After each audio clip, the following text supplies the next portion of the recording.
Hello，大家好，我係毛毛啊。今日帶大家食一間好出名嘅脆皮羊肉煲啊，就係大名鼎鼎嘅高佬羊肉煲啦。Go！呢度係廣州地鐵5號線科韻路站 C 出口，帶大家行過去啊。一出地鐵呢度呢，係非常之開闊嘅一個停車場啊。咁我哋呢往呢個方向行。咁除咗有咁大個停車場之外呢，仲有好大嘅一個商場啊，東方國際商業廣場啊，有好多餐廳食肆嘅，仲有得睇電影添。廣州呢排終於開始凍啦，有時仲要好大風啊，大家記得做好防寒措施啊。不過咁凍嘅天氣呢，就好啱食羊肉啦，所以我哋呢排呢都食多咗啊。咁睇睇呢邊啦，呢度呢雖然係屬於天河區，但係呢就唔係 CBD， 所以樓呢就冇咁多嘅。不過得呢種玻璃幕牆新起嘅樓嚟㗎。咁我哋咧就沿住呢個方向行過去啊。穿過咗啱先嗰個商場之後，我哋就會嚟到呢度㗎啦。喺呢度會見到一條涌仔㗎。咁我哋咧係要去涌嘅對面嘅。呢條咧就係塘下涌啦。咁我哋行緊嘅呢條路咧就係黃埔大道啊。附近咧係有好多寫字樓㗎。有幾間上市公司咧都係向呢度附近㗎。就係呢玻璃幕牆嘅高樓啦。以後對面嗰度呢係會開一個地鐵站 F 出口㗎，就會方便好多咯。咁我哋呢就沿住呢個方向行過去啊。呢度呢係有好多賣家私嘅。咁呢一座係維亞國際廣場，都係賣家私㗎。旁邊呢棟咁殘咁舊嘅呢，佢都係賣家私㗎。佢呢係百安居啊。咁附近仲有間麥德龍添啊。呢邊呢就冇對面嗰啲寫字樓咁新淨啦，全部都舊舊地嘅。而且路邊係停滿晒共享單車嘅。依家內地呢，好多家私店都係專門做全屋定製嘅，唔係淨係賣家私咁簡單㗎。對面呢，有座羅浮宮家具㗎，呢邊真係好多呢啲賣家私㗎。行到嚟呢個路口，我哋向左轉，條路呢俾車行方便過俾人行咯。呢個餐廳附近呢係冇咩景點嘅，所以有興趣嘅話係真係要專登過嚟㗎。咁我哋呢就沿住呢條路繼續行落去啊。行到前面呢，會有唔少嘢食㗎。呢度呢係有間裝修好靚嘅餐廳啦，叫做田間之上啊，係食湘菜嘅。咁個裝修呢真係好有格調啊！呢度仲有好多大排檔㗎，成條食街咁㗎。好似呢間范陽軒順德菜嘅都幾好食㗎。我食過佢嘅起片桑拿大扇雞，超正啊！聽講火焰魚、火焰鵝都好正㗎，不過我就未食過啦。呢度仲有好多其他啲鋪頭㗎。食黑山羊㗎啦，食蟹㗎啦，蒸雞㗎啦，烤魚、砂鍋粥、跳跳蛙，好多嘢食啊！呢邊都係呢啲咁嘅食肆啊，要裝修好嘅又有，要貼地氣嘅都有。行到嚟呢度，我哋向右轉，見到一個紅色嘅牌坊，呢度我哋行入去，入邊就係我哋嘅目的地啦。裏面呢係有好多間食肆㗎，咁睇睇右邊嘅呢間月軒洋山雞啊！就係我哋要食嘅店啦。不過呢期推薦嘅呢係有時效性嘅，因為高佬每年冬天都會去唔同嘅餐廳駐場整羊肉煲。我記得呢前幾年係去怡樂路，之後呢就去咗馬場，仲去過員村㗎。而今年呢就係揀咗黃埔大道中嘅呢間月軒洋山雞啊。咁我嚟呢係為咗食高佬嘅羊肉煲嘅。佢一般呢都係開到端午節㗎，即係2026年6月之後就冇得食㗎啦。嗱，呢個呢就係高佬羊肉煲嘅就餐環境啦，就係呢種台加埋呢種膠凳，非常之大排檔嘅感覺啊！呢位靚仔就係高佬啦，前面嘅呢啲紅色嘅呢就係佢嘅羊肉啦。咁高佬嘅羊肉呢就同大鄉里嘅一樣，都係先用禾稈草燒過，之後呢再淋熱油，咁樣呢就可以做到皮脆啊！重點係冇骨啊，射身呢就啖啖肉，仲要輕稱好多㗎。賣晒算數啦！琴日8點幾賣晒㗎。琴日8點幾賣晒，咁賣幾多隻先叫賣晒啊？今日點解咁少嘅？咁周年節啊嘛。哦，咁樣計嘅。其他啲店仲有㗎嘛？哦，誒，你仲有其他店㗎？咁而家喺邊個位置啊？呢個起義路啫喎，嗯。米之鄉。嗯。仲有街坊橋腳嘅紅天幫。嗯。深源啲大道仲有一單㗎。嗯。興善路仲有老財記。哦，即係一共5間嘅咯仲有鹽村200個坐低就嚟睇菜單啦。羊肉嘅話咧係呢份菜單啦。羊肉咧就全部都係168蚊一斤嘅，一斤係指500克啊。咁有羊腩啦、羊肉啦、羊頸、羊燒麵，即係面珠燉肉啊。羊雜就係斤半一煲嘅，一煲咧就188蚊。咁仲有個普通嘅羊雜嘅，羊骨咧就50蚊一例，仲有咧就係羊靴啦，168蚊一斤，聽落去咧係唔平啊，不過佢做嘅咧係熟稱㗎，唔係生稱啊。羊肉煮熟之後咧，起碼係輕咗一半㗎，2斤變1斤喎，而且呢度咧係去骨㗎，好多大排檔係賣生稱嘅大骨羊肉。咁佢哋啊都要賣成58蚊一斤啦，3斤大骨嘅羊肉可以出到1斤去骨嘅熟羊肉都算唔錯啦。所以168蚊一斤呢，其實真係好抵食㗎啦。除咗羊肉之外呢，仲有啲配菜嘅，配菜呢就由28蚊到58蚊啦。蔬菜類大部分都28蚊嘅咋，有各種嘅蔬菜啦，牛肉丸、豬肉丸、魚滑、竹腸、牛肉片、肥牛、麵筋，大家可以按自己需要揀啊。因為佢永遠係賴住一間鋪頭嘅，所以佢除咗食羊之外咧，都可以點人哋間鋪頭啲嘢嘅。不過就唔推薦咯，得唔得啊？大家覺得呢啲羊肉攞嚟打煲嘅喎，近距離睇咧，呢羊肉嘅皮啊更加靚添啊！見唔見啊？呢種紅紅地色咧，哇！切落去仲要嗦嗦聲，咁個皮咧就好脆啦。啱開市嘅咋，已經坐咗3台客啦。然之後我想坐低嗰陣時咧，佢有幾張台原來已經訂咗㗎啦。咁淨得呢間店咧，阿高佬係親自負責賣晒呢樣為止。羊肉煲咧就一定要食炭爐嘅先正㗎。咁佢呢度咧係會用炭爐嘅，不過都係嗰句啱開市，所以係未準備好嘅，透緊火。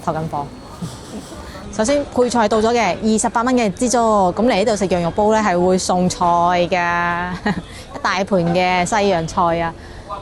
菜咧就淡啊，但係佢因為佢有個醬啊，所以撈個醬之後咧個菜係好食㗎，唔使擔心。廣東衛視嘅老廣的味道咧都拍過高佬嘅羊肉煲㗎。高佬好耐以前咧係響西關蓬萊路嘅大鄉里度做㗎，而大鄉里嘅羊肉咧係好出名㗎。我咧就係由細食到大㗎啦，味道就真係正嘅。唯一問題就係貴咯，要成218蚊一斤啊。不過依家廣州稍為有啲名氣嘅羊肉煲咧，都要賣成200蚊以上一斤㗎啦。咁就突顯咗高佬羊肉煲嘅性價比啦。同以前嘅大鄉里一樣嘅味道，但係只需要168蚊就有一斤啦，而且係師傅親自斬嘅喎，有時仲係佢上埋菜嘅添。呢種大市級面對面嘅堂式享受都好難得㗎。呢度就係我哋嘅斤半羊肉啦。羊肉落煲之前呢，係用醬爆過㗎，咁樣先會入味㗎。香港嘅醬燜羊肉煲呢，同廣州嘅係有區別㗎。廣州一般呢係會放竹蔗、馬蹄、蘿蔔、老薑，而香港呢就中意放埋雙冬，即係冬菇同埋冬筍啊。紅燜羊肉煲嘅醬料呢，肯定就會放柱侯醬、海鮮醬、南乳、腐乳同埋豉油嘅。咁呢度呢，唔單止係炭爐嘅，仲有砂煲添啊！真係打羊肉煲嘅最佳搭配啊！其實煲羊肉唔需要咩樂器㗎，只咪點講打邊爐做樂器嗰啲呃人啫，一桶個湯落去，即刻揼咗啦，你係樂器唔先。諗住今晚賣幾多隻羊啫？我哋大概呢度10隻羊度啦。好嘅，等開餐，係時候上煲啦！呢個炭爐啊，明火過嚟嘅喎。之後咧就加上我嘅羊肉煲。等滾同埋中意口感軟一啲嘅話，記得就要燜耐少少。要唔要偷窺一下？睇下呢羊肉超靚，而且超多啊！呢度咧係斤半嘅羊腩啊，配料都好豐富啊。建議咧都係嚟食高佬親自操刀嘅店啊！食呢樣嘢係跟師傅㗎，唔係跟個名㗎。等開餐。咁佢今日咧係淨打算賣3隻羊㗎咋，所以如果太晏嚟嘅話，建議就打電話訂定你啲羊肉啦。如果唔係就盞白行一趟啦。呢度配嘅係秘製醬喎，佢係腐乳溝咗甜醬，上面咧仲滲咗啲檸檬葉。我發現旁邊嘅呢間神泉港小海鮮門口停滿晒車喎，真係停到好滿喎，人行入去啊都要側身先行得入去啊，唔知係咪出品好勁嘅咧？個煲都未滾，高佬咧就已經斬定半隻羊啦。佢預計咧話7點鐘就賣得晒㗎啦。係嘅話，真係好搶手啊！而且好多人係打包拎走㗎。即係最早喺齊龍沙財記門口嗰陣時，我哋嗰陣時都好親民嘅價錢，一定去紅龍姊妹，跟住到紅桃船，至落到紅桃船。嗰度啲嗱呢個價錢就喺19年嘅價錢咋，19年個疫情前啦，喺紅桃船仲係做緊168㗎。因為我哋呢個煲你話人哋話168蚊斤咁閪貴啊，咁你咁講真係冇骨嘅喎，熟稱喎，你要計翻個道理，而且喺你面前稱嘅喎，唔係後邊搞呢。係啊，我仲要喺等完明檔睇住炒㗎嚇。啊！人哋做一場講話做嘢啦嚇，咁我哋嗱呢個明檔幫你睇住做嘢嘅。係啊，咁我哋知啊嘛，即係食下心水清嘅食下就知，其實邊啲先叫底，邊啲係吹住出嚟嘅啫。係啊，所以我先跟咗你食咁多年啫嘛。我都永遠講呢句話，每個食客心中都要把秤嘅。係。好啦，雖然就話你咩咁大啲食，我要幾多粒到個個知㗎嘛。係，好啦，希望你繼續做長有，咁我都開餐㗎。好，開餐滾晒啦！睇睇啲料先，係非常之多㗎。我哋斤半嘅羊腩啊，開餐啦！咁開餐咧，首先有個儀式嘅，就係畢少少呢啲湯啊，少少好啦，落呢個醬度，溝稀佢少少，之後咧就可以食㗎啦。佢羊腩咧係好靚嘅，不過咧都係仲有少少骨嘅，有少少呢啲排嘅咋，係冇嗰種大嚿骨㗎，比好多其他嘅羊肉店好㗎啦。蒜苗咧就唔好滾咁耐，最好咧就最先食咗佢，除非你係唔食嘅啫。滾得耐咧就會變黃㗎啦。好有層次嘅肉啊，係有4層㗎，好誇張啊！而且咧，高佬啱先特登同我講啊，嗱靚嘅肉咧下邊咧先會白色嘅，嗰啲搞過嗰啲肉咧係黑嘅喎，唔係指個皮黑，係指肉黑喎。點一點個醬之後就可以開餐啦，好夠味啊！非常夠味，而家口感好彈牙，好正，靚味。佢呢個醬咧係甜甜地、鹹鹹地。之後咧，仲有少少辣地，仲有腐乳嘅香味，同羊肉咧係非常之搭㗎。搭埋一齊之後咧係好食㗎，個味濃郁得嚟咧係有羊肉嘅香味㗎。咁佢呢個羊肉咧，因為本身烤過，所以入邊層皮咧係會有少少脆，之後咧會有少少韌性㗎、彈牙㗎、有膠質㗎。食落去下邊嘅肉咧係好 Q 彈、好有彈力㗎，但係一啲都唔韌，而且唔攝牙㗎，就係好啱慢慢傾偈啊、慢慢食嘅羊肉煲咯。好味係好滋味嗰種羊肉煲嚟㗎。每塊羊肉都係咁靚嘅，一共有4層，真係好好食，好有羊鮮味，而且咧個皮同肉之間嗰層咧係越嚼越有嗰種奶香味嘅，奶香味咧係羊肉本身帶嘅，唔係只加咗奶啊，係好食嘅，而且個陣皮咧嚼下覺得係有膠質嘅喎。上次我哋喺食咗二少嘅黑金羊，佢係要去到羊靴咁多皮嘅地方咧先有膠質㗎，所以嗰兩隻羊咧係唔一樣㗎，食嘅係唔同嘅味道咯。我覺得呢個會更加香一啲咯。我哋大概咧係煮咗半個鐘㗎啦，但係我覺得都未夠腍喎，應該煮到40分鐘到啦，就差唔多啦。唯一弊端咧應該話用炭爐係正啊，但係冇得較大細，所以一路食咧一路都煙霧瀰漫。同埋如果你真係煲到最下邊嗰陣時啊，即係你驚啲汁咪去得好快嘅，你要分分鐘留意住佢，費事乾啊，唔可以煲乾佢會燶㗎。咁啊繼續滾一滾咯。絕大部分都係冇骨㗎，就算有啊，都係少少嗰啲骨牌嗰啲骨咋。佢依家就做得冇以前精緻咯，但係可能因為佢一直都冇升價，所以就咁咯。佢話佢疫情前就賣168一斤㗎啦，keep 到依家都係168一斤，所以就冇少少精緻咯。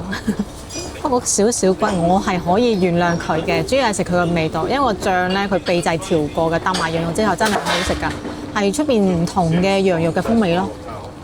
其實瀨少少羊排都好啊，我可以換下口味啊嘛。反正佢都係一樣價嘅，本身就係168蚊一斤嘅，我又唔使叫一斤，都試得少少排唔錯啊。排肉咧就會更加嫩一啲嘅，而且有啲骨頭燉下，入面啲骨髓咧都好香嘅，可以啜一啜。但係佢舊肉咧就冇腩咁厚身咯，即係嚼落去就個奶香味可能會淡少少咯。既然有排試一試啊，幾好啊！斤半俾我試到2種，係啊，啲肉嫩好多。更加 juicy，做醬燜啱晒，因為醬燜本身咧嗰個味就重少少啊，你肉越多咧佢越吸到個味。當然前提係要嫩嘅肉啊，如果係蟹啊、尖牙啲肉吸再多你都覺得食藍布渣嘅啫，但係呢個唔係，呢個係好嫩嘅，所以係好食嘅。而且我覺得佢呢個調味啊做得個平衡點啱好嘅，即係一個我覺得 OK 嘅高級嘅味道咯。雖然係大排檔嘅環境，但係個味道真係冇問題咯。就睇你要唔要生條水晶過嚟食咯。一路食咧就一路得到咗高佬嘅致歉，因為可能太耐冇見熟客啦。佢咧就見我拍嘢就同我講話，我哋啲羊肉咧係唔係用猛火爆嘅，只不過用輕輕咁樣爆一爆就，其實講真啦，用慢火爆，我浸咗落水之後煲咗咁耐，我就真係食唔出咯。如果有觀眾知道到底係咪有咩實質區別嘅話，可以留言話我知嘅。佢呢種羊肉煲咧，就算係連湯底啊，都唔會話落嗰啲花椒八角落去㗎，食起身咧就舒服好多。落好多花椒八角嗰啲咧，就好容易冚咗個羊鮮味㗎。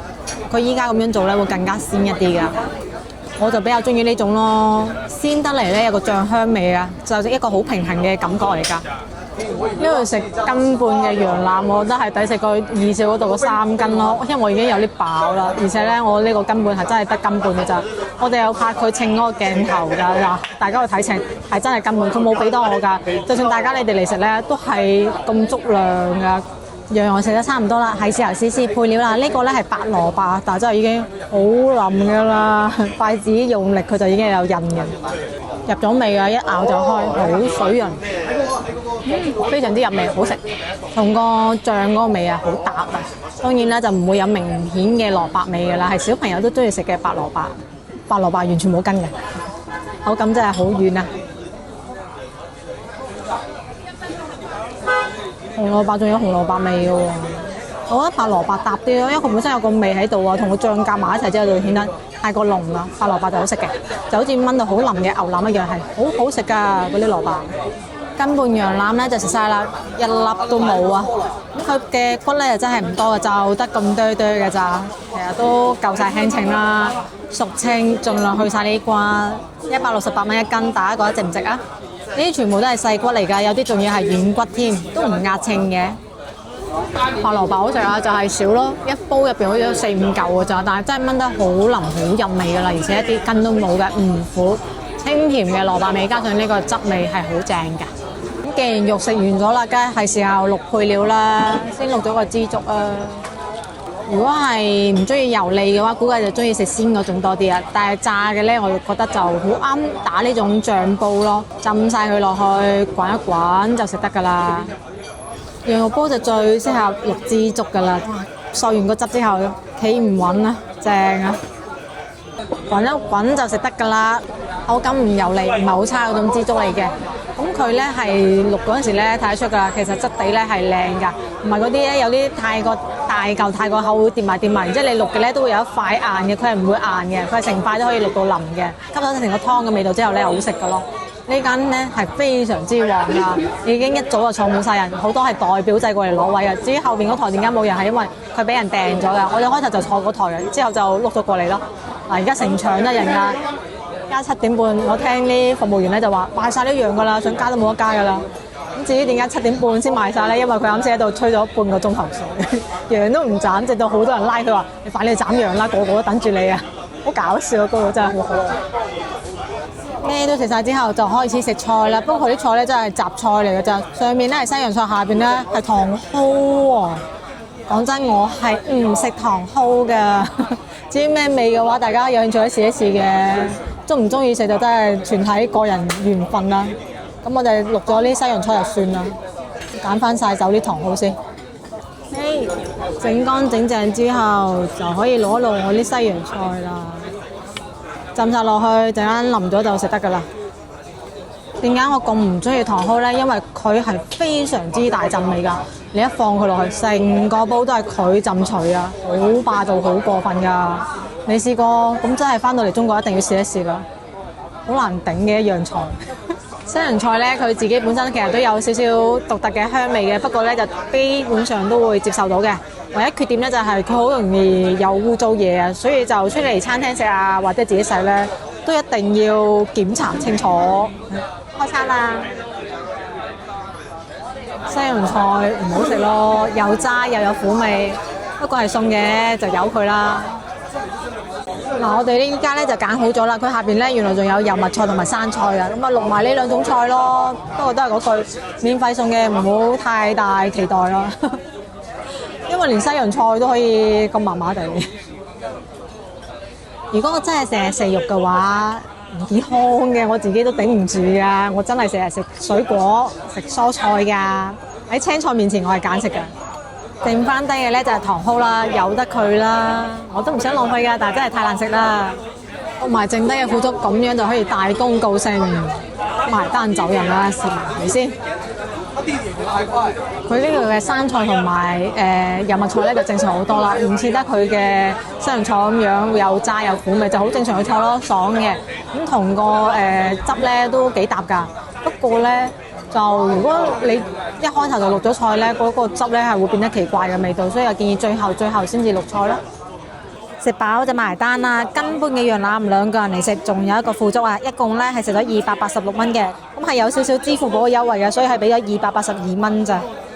食飽飽啦，高佬呢根本羊腩真係好見食啊！我2個人食完嗰根本羊腩之後就好飽啦，佢送嘅菜啊同埋枝竹根本就食唔晒，所以咧就建議2個人嚟點嘅話，點根本羊腩就夠噶啦，而且佢呢啲羊肉本身就根本起點㗎，唔使點咁多配料，食唔晒係嘥晒嘅咋。3個人嚟食嘅話，建議點2斤羊腩就夠噶啦。咁我以前讀書嗰陣時咧，係見阿高佬擔住口煙喺度斬羊肉嘅，不過佢依家咧就話戒咗咯，因為唔可以俾有煙味嘅手掂到佢嘅羊肉喎，咁神聖啦。咁今期影片咧就到呢一度啦，中意我影片想食地道菜式嘅，記得關注頻道啊，點個 like 啊，分享俾身邊朋友仔，仲有打小鈴鐺咧，有新影片會第一時間通知你㗎。咁我哋下期見啦，拜。